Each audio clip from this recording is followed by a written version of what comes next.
Russian man like inside the dark, call me Bill Snatcher. Just the brother for the rapture. I hang glide, holding on strong, hard to capture. Extravagant, resurrect the track and it's militant. And I react like a garden and start killing. It's manifesting. The God's work like appliances, dealing in my sleep like a lot. Yo, what's going on, everybody? It's your boy Naruto Explain here, bringing you guys another Boruto Naruto Next Generations discussion. Today, we need to have a much-needed conversation about Sarada Uchiha, especially after the events of Boruto Chapter 71. Just when it seemed like Sarada and Mitsuki fans were gonna have a bone thrown their way with the revelation a few chapters ago that the two of them were tired of being left behind because they would be viewed as holding Boruto back, and the two of them set a goal to reach Otsutsuki levels of power. It gave hope to a lot of fans that time was finally going to show Sarada and Mitsuki being relevant. After all, if the Boruto era Kages, who have a much lower potential than Sarada and Mitsuki, were able to power up over the span of several years of focused training, then Sarada and Mitsuki should be able to reach that bar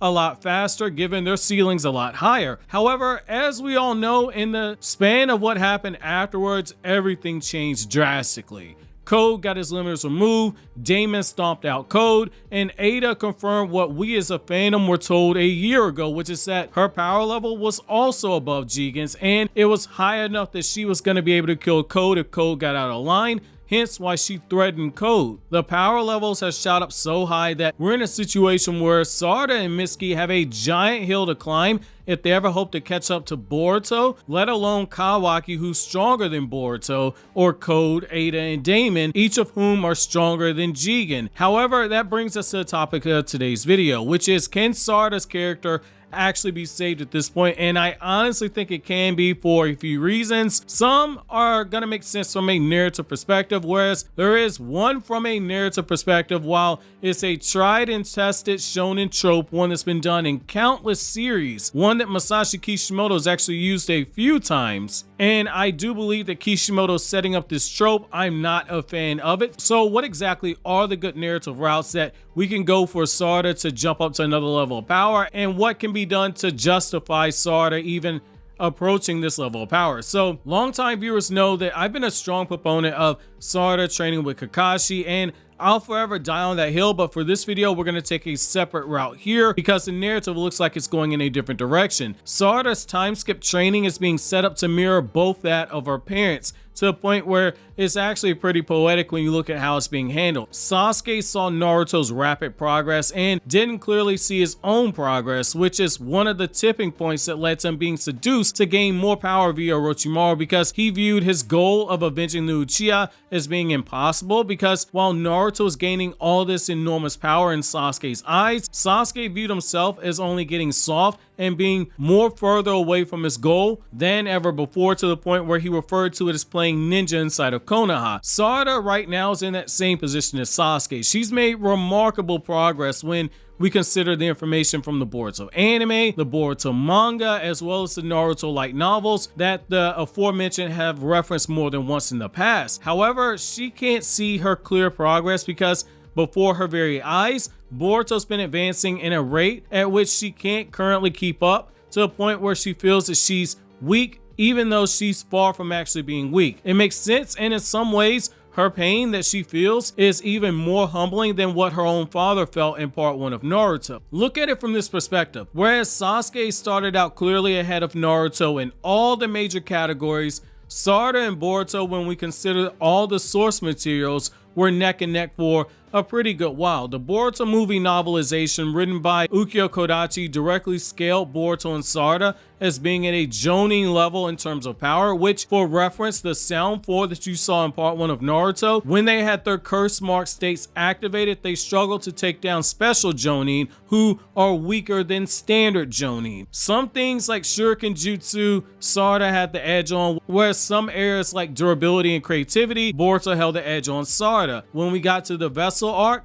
Sarada and Boruto didn't appear to be too unevenly matched in their sparring match when they clashed in the manga. However, upon Boruto's karma popping up and growing stronger as he resonated with Kawaki's karma, the gap began to widen at an alarming rate. Basic chakra amps from Boruto's karma had him forcing base Naruto to brace himself for Boruto's attacks and even using shadow clones to take out one of the attacks, something Naruto previously in any medium from manga to novel or anime never had to do when it came to training with Boruto. There was literally no effort needed by Naruto before Boruto got the Karma Seal, which is why even Naruto was impressed with the high chakra levels that Boruto gained from the Karma Seal. Sarada saw this firsthand in the anime version of the story, and she got a fire built inside of her to train because she saw that she was being left behind at an alarming rate. Despite the fact that she learned the Chidori in a much faster period of time than her own father did, which by Kakashi's own words, even Sasuke had trouble learning the jutsu,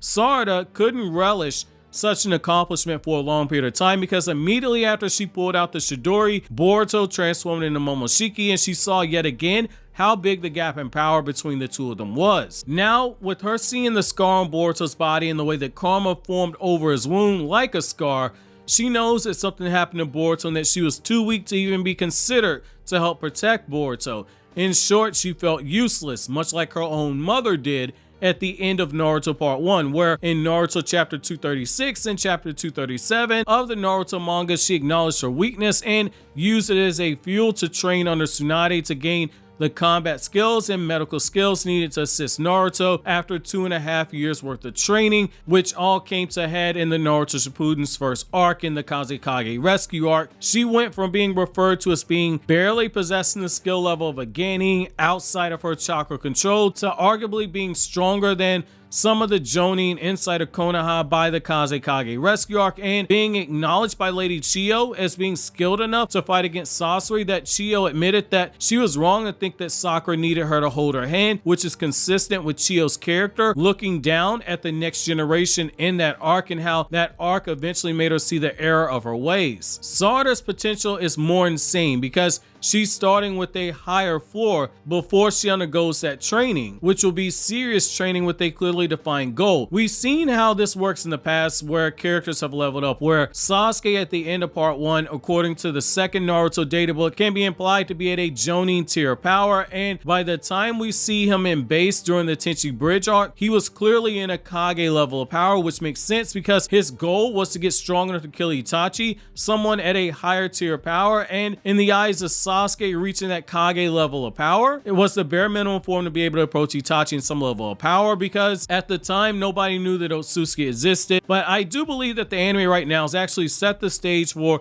Sarada to hit that next gear of power by having the daughter go back to the mother to seek out training right now, especially since Sasuke is likely to be the one that's training Boruto. As much as I personally hate the idea of her getting the Byakugo seal, something I've stated numerous times here on this channel, it does feel like that's where we're heading right here. So the anime during the car actuation arc made it clear that Sarada, in order to get better usage out of her Sharingan, was going to have to work on her stamina and her chakra control. The next step to the second part of this would be for her to train under Sakura to learn the Byakugo seal, and the manga's actually already opened up the door with Orochimaru having already done research into the Byakugo and believing that there are more ties to the Otsutsuki clan with that seal, which makes sense given that the seals do have a similar appearance when you compare the Byakugo to the Karma seal. Assuming Orochimaru and Sakura train their children together, which isn't crazy to consider given the fact that both of them have a shared goal of getting stronger together, it's not crazy to assume that Orochimaru's research into the Byakugo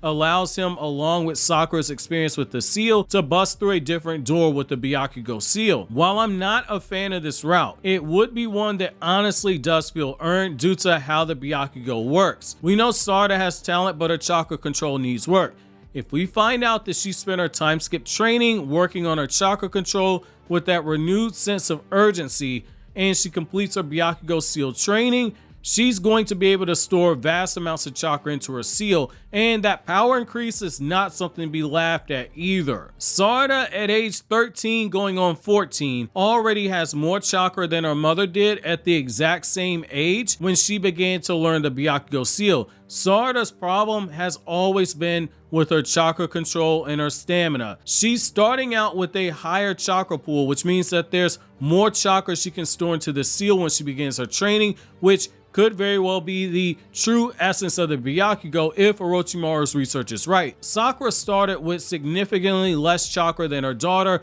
but through 2.5 years worth of training and the entire year that Naruto Shippuden's story takes place over, Sakura was able to gain access to chakra levels higher than 1/3 of Naruto's 6-pass Sage Mode Shadow Clone with the Kyuubi Chakra Cloak amped onto it, which was directly stated in the manga that her full Byakugo Unleashed had more chakra than one of Naruto's 2 clones. This might be the way to beef Sarada up to a level that we need to get her to, because starting with a higher chakra pool means more chakra can be stored into that over a prolonged period of time, and a perfected seal might be what's needed to get her to that level, because Sakura was able to surpass 1/3 of a 6-pass chakra cloak Naruto, which is already insanely powerful and above that 10 tails level of power. Sarada has a big chance at leapfrogging even that, given it's a true Byakugo seal. It's a tabula rasa, i.e. it's a blank slate for the author. However, I did say there's a bad narrative route, and I do believe Masashi Kishimoto's already set the groundwork for this, which is the shonen trope of